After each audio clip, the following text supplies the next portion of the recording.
Good morning, Monday. We're going to go talk to Mitchell. He's the last of 3 deliveries we have to make. I always go the wrong way when I go downstairs.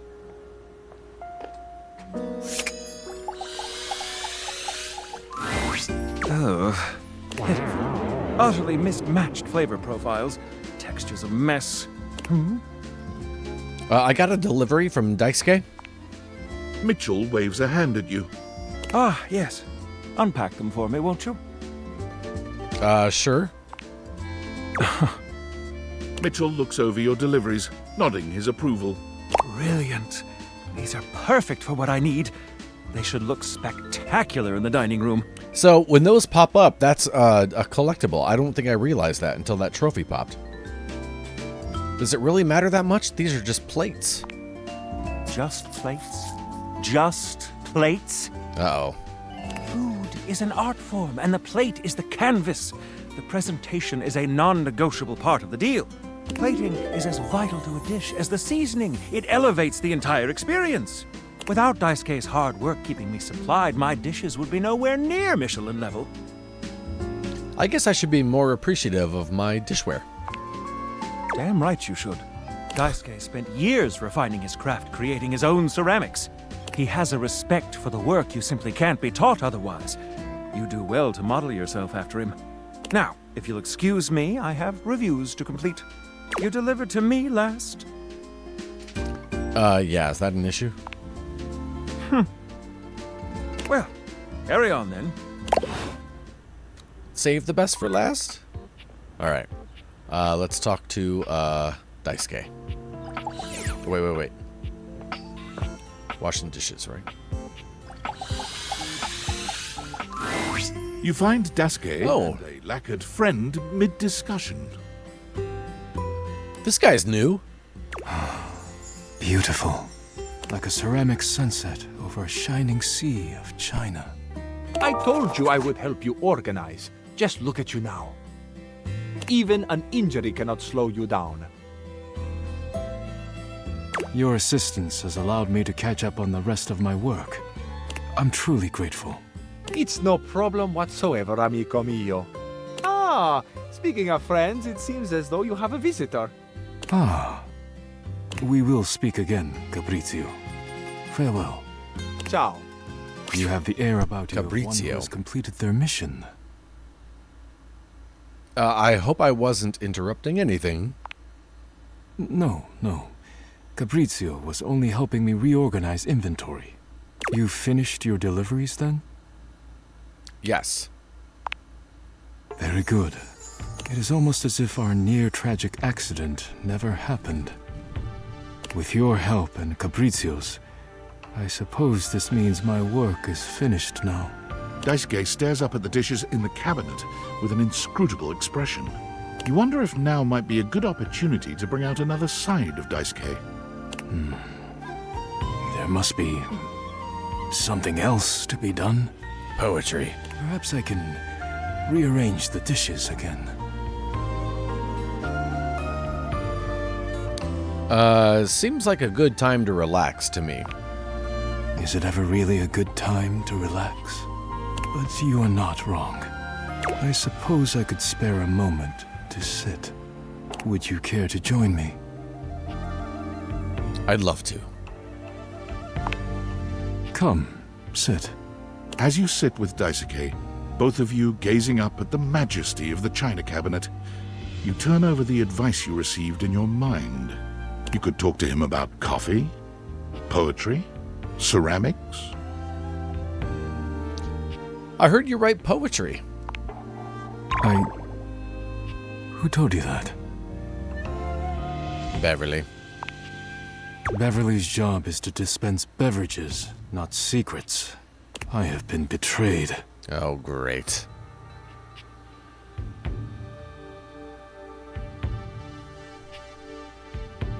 You shouldn't hide your art. I am not hiding it exactly, but I am not sharing it either, I suppose. I suppose you must think it strange for a dish as serious as I am to be writing poetry.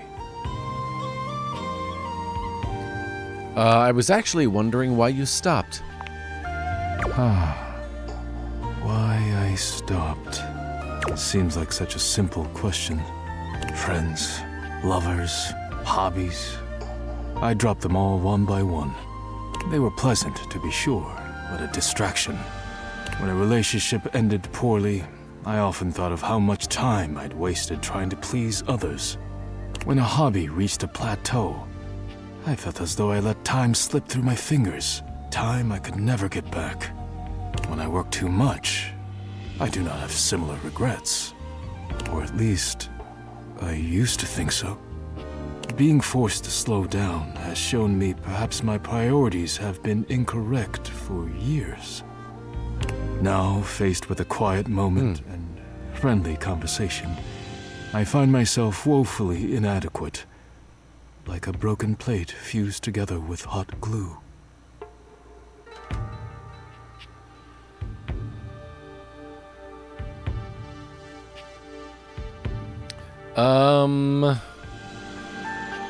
It's not something you have to just accept. Perhaps. Perhaps not.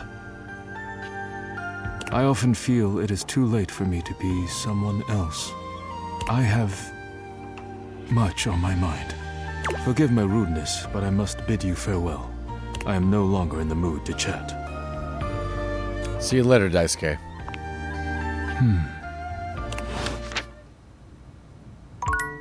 It's so weird that we still don't officially know his name. The soap. You're back! Tell me your story, Sinclair. It all happened one rainy night on the north side of Turkleman City. The tough side. I'd stayed late at the office because I had extra work to do before the holidays. Stayed late at your job as an insurance claims adjuster. Go on. Well, when I left, I was feeling a bit low, so I went out to a local bar. It's called the Banana Club. They make a mean Shirley Temple. Heavy pour.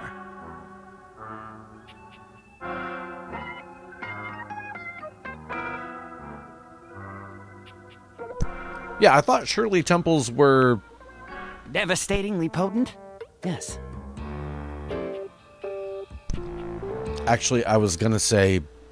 A recipe for disaster? I know. I shouldn't have indulged. I should have known better. But after I'd had about 7 of them, I went out for a stroll. I don't know where I was going. Just trekking the streets with my dog.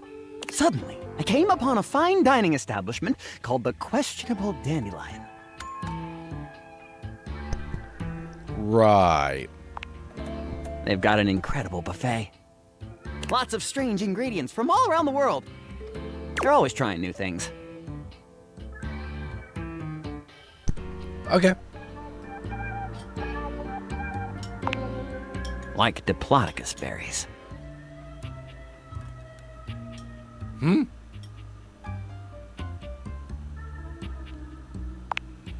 And Jimson weed cupcakes.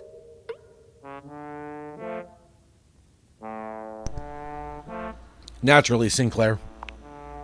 They also sell Excedrin by the pint, the headache medicine. I'm tracking this, I think. Anyway, I ate my fill and went on my way. That's when things started to get weird.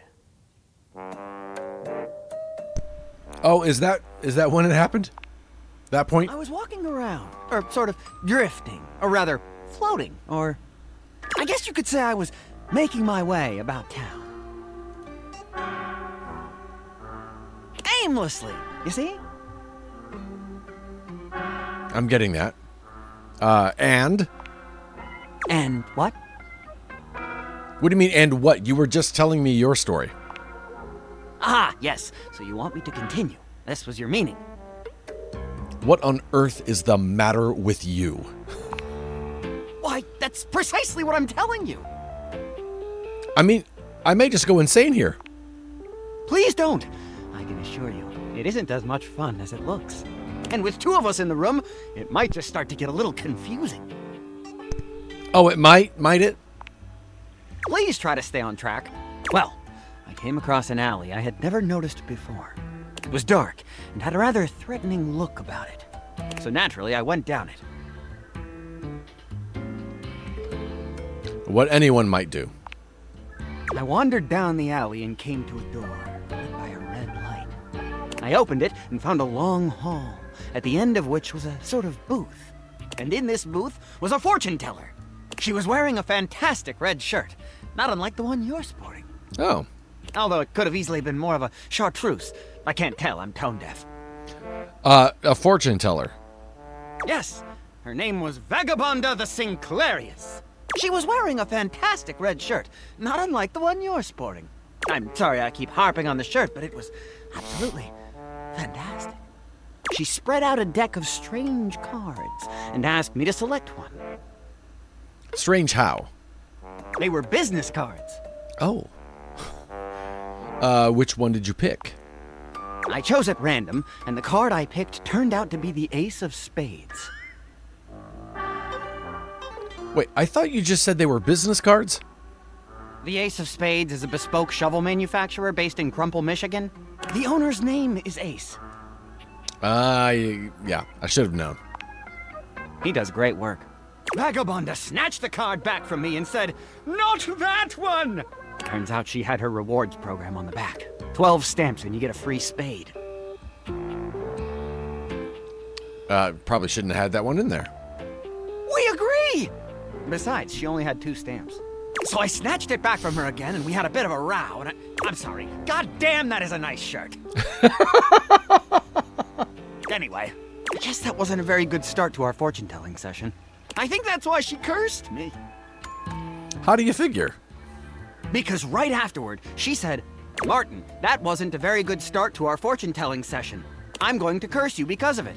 And then she cursed me. Oh. Cursed you how? She waved what looked like a magic wand. Although, to be honest, it could have easily been a bagel of some sort. And then said, "Martin, I doom you now to become a detestable object. I transform you thusly, so that you may go home and think about what you've done." Yeah, let's back up. Am I to understand you may have confused a wand for a bagel? That is correct. And then you became a sink. And then I became a sink. Now you find me as I am, trapped in this porcelain prison. All I want to do is return to my old life. To stroll the streets of Turkleman City once more, without a care in the world. Oh, how I long for it. Please, won't you help me? Sudsy and I would be oh so grateful if you could get to the bottom of what's going on here and return us to our proper forms. Will you? I will do my best. I will do everything I can. Oh, joy! If you want to help to get to the bottom of all this, I might suggest you seek out someone who is in the business of solving unsolvable mysteries. Okay, well, that would be the detective. Or just go see if Vagabonda the Sinclairius is willing to undo her curse for a free shovel. I think I know just the magnifying glass. He stands there silent and unmoving until you finally leave. When Rebel walks in on you this time, they seem to be unaware of your presence.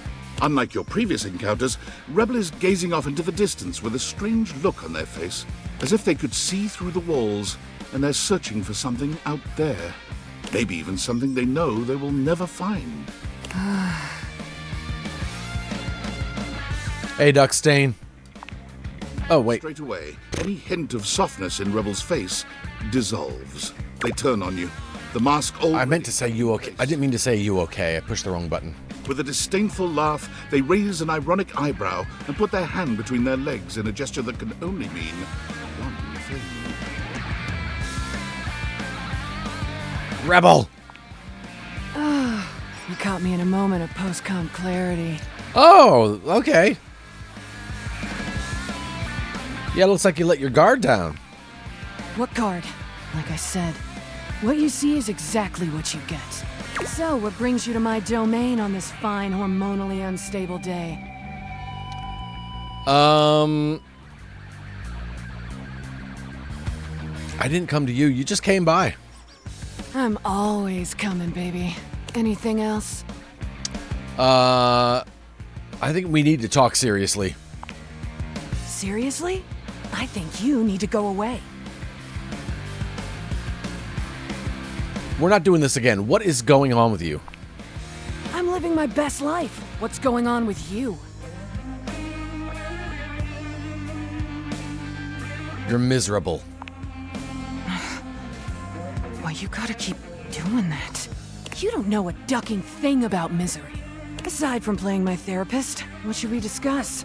How about your woefully inadequate sex life?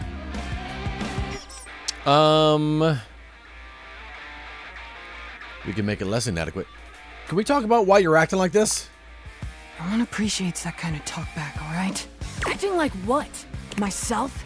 You're relentless, you know that? You really want me to be somebody I'm not, don't you? Sorry if I'm too much for you, but I'm not changing. Why do you keep letting me come around here anyway? You must like me or something. I like you. Oh, I don't like you. I do, as a matter of fact. I do like you. Rebel. Like me. Like me. Yeah, like that. Oh, how sweet.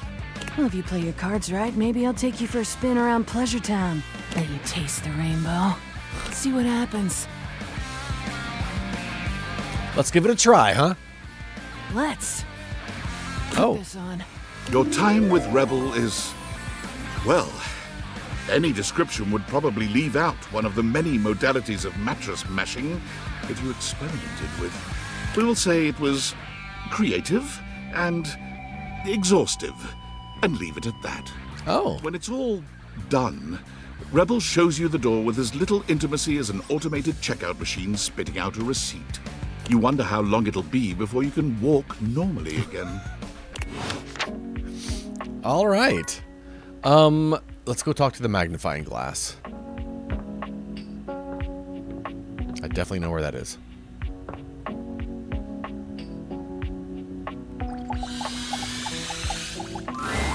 Hello again, suspect. I'm hard at work on my current case. I've been hoping for a breakthrough. Sometimes I get so wrapped up that I start seeing everyone through the lens of a mystery. Are you really a detective? I am Maggie M. Glassbury at your service. Perhaps you've heard of me? I've acquired a modest reputation as a result of some of my previous work. What are a couple of your best-known cases? Maggie puts her hands on her hips, positively radiating pride. Why, it was I who solved the mystery of the missing sock. That was you? A brief interview with the Stackables and a chat with Dirk was all it took to sort that case out. The sock was in the depths of Harper's hamper. I'm glad someone got to the bottom of it. I also cracked the caper of the self-generating dust rabbits. Really? Where do they all come from? Static electricity. It causes particles to accumulate around pieces of hair. Your hair, to be exact. They form undisturbed, in-dead air pockets. That's why they hang out under the couch. Oh. Is that who the... It looks like a cloud. My hair, you say? It matched the evidence, and I ruled out every other possibility. By the power of deductive reasoning, I determined that you were, in fact, the culprit. No getting around you, I see. I pride myself on that. What mystery are you trying to solve? Lately, I've been taxing my lens to the utmost on a very interesting case. I'm trying to get to the bottom of a mysterious love letter. It was delivered to Dorian last night.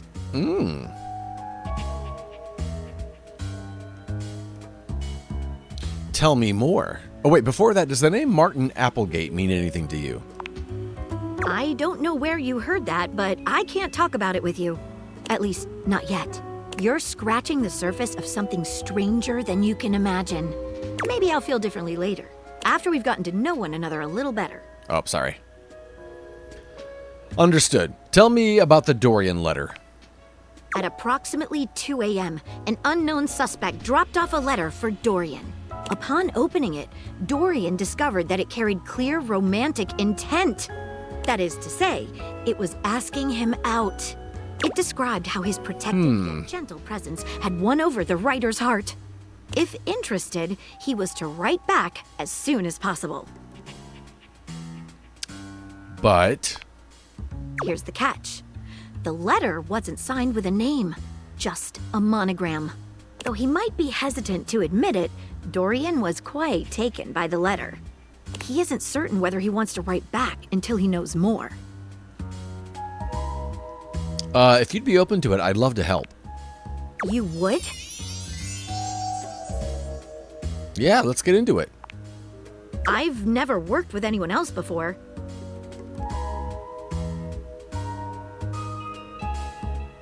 But I think There we this go. could be good for the case. Had to hit X like 6 times. Why not start by giving me whatever clues you got? The case is pretty thin, but we've got a couple of clues. First of all, the paper the note was written on was somewhat interesting. Second, although the letter wasn't signed, it did have a single initial on it. Finally, I think Dorian might have a clue for us. Let's start with the paper. What makes it interesting? I have it here, semi-transparent and very thin. It doesn't seem like ordinary paper at all.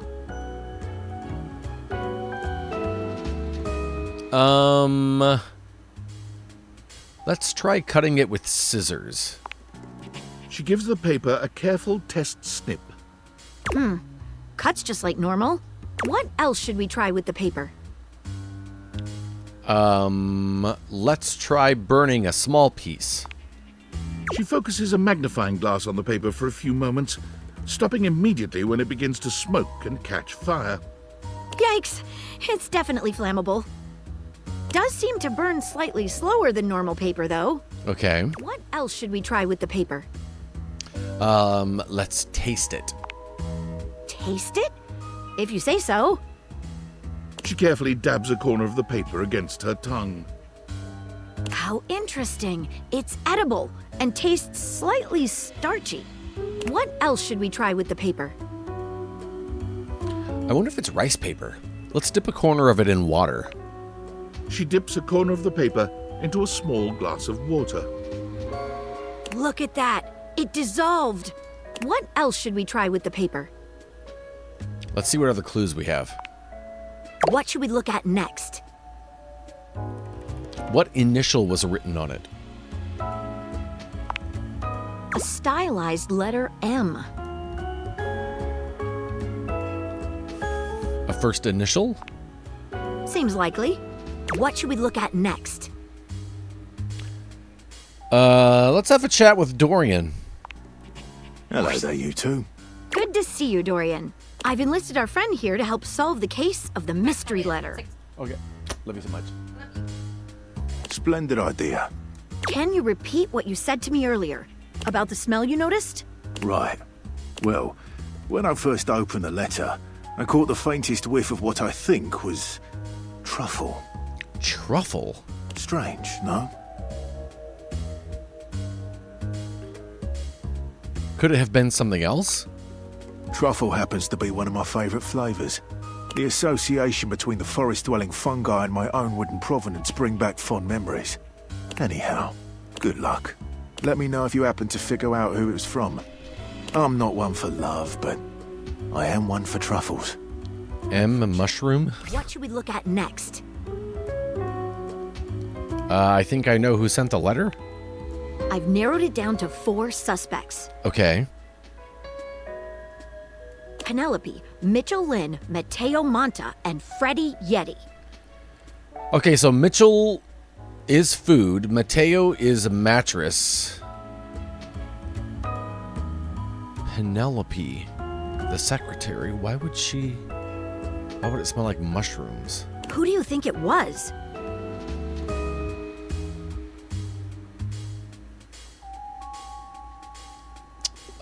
It was Mitchell Lynn, food.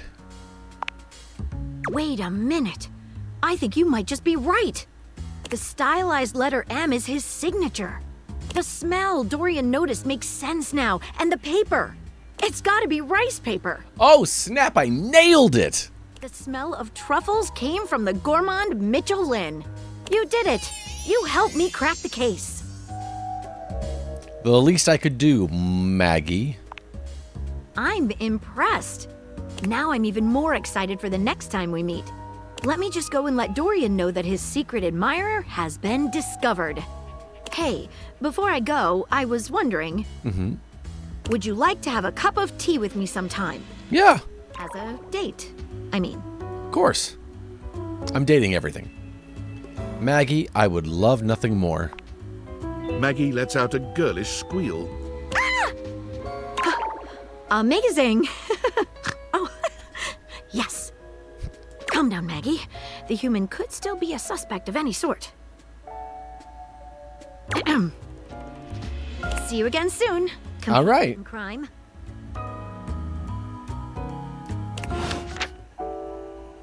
Very nice, very nice.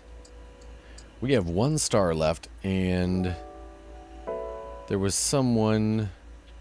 Oh, I wanted to look under the couch.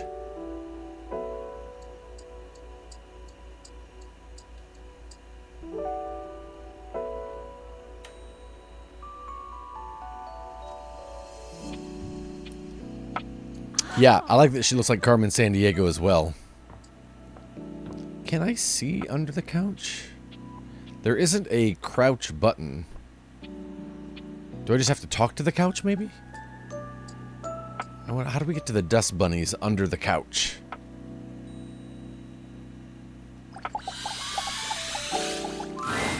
Seated in your living room is Oh, it's Koa. who seems to truly embody the concept of comfort. His arms are draped over the back of the couch, his head tilted back, and his eyes beginning to flutter shut. He looks just as though he's about to fall asleep, but when he sees you approaching, he shakes it off, looking up at you with a sweet smile. Hello. Well, I like that it's question marks. We've met Koa like 18 times. I hope I didn't wake you.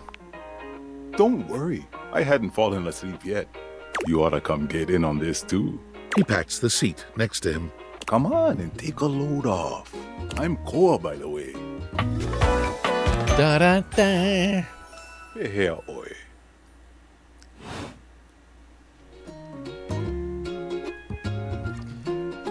A pleasure. Hey, thanks. Most everyone would continue the conversation from here, but Koa only closes his eyes, sighing pleasantly. You wait for him to say something, but all you can hear is his quiet breathing.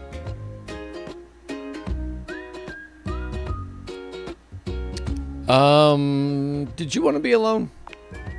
No, that's okay. Koa opens one eye, but he doesn't move. I just thought you might like to share in all this comfort, you know? Couch culture is really all about taking it easy together. You know, like, you ever heard people talk about alone together? Yeah, I love that. Right on. You get it then. I wish more people understood the beauty of alone together. It means you can be at peace with another being without even saying a word.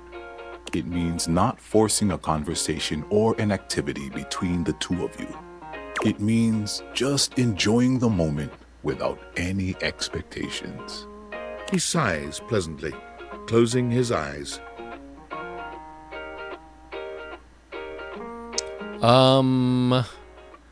I guess I'll give it a shot then. Beautiful. You'll see. Koa breathes in deep, sighing pleasantly. When he relaxes, the entire room seems to relax with him. You find yourself growing sleepier alongside him. You're not sure how much time passes as the two of you sit side by side in companionable silence, but it's certainly a good while. Thanks for keeping it chill, buddy. This was real nice. Yeah, it was. Got something I want to give you. Oh, he gave me some loose change. Wait. Somebody wanted... Gosh. Is this my pocket change? You know it.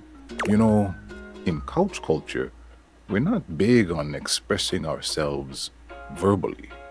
We prefer to let our actions speak for us.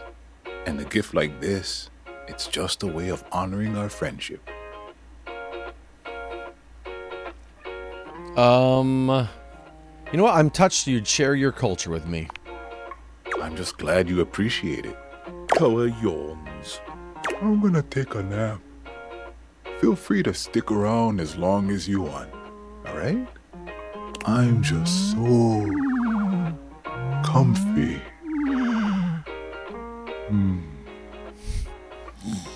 Why, I want to fall asleep too.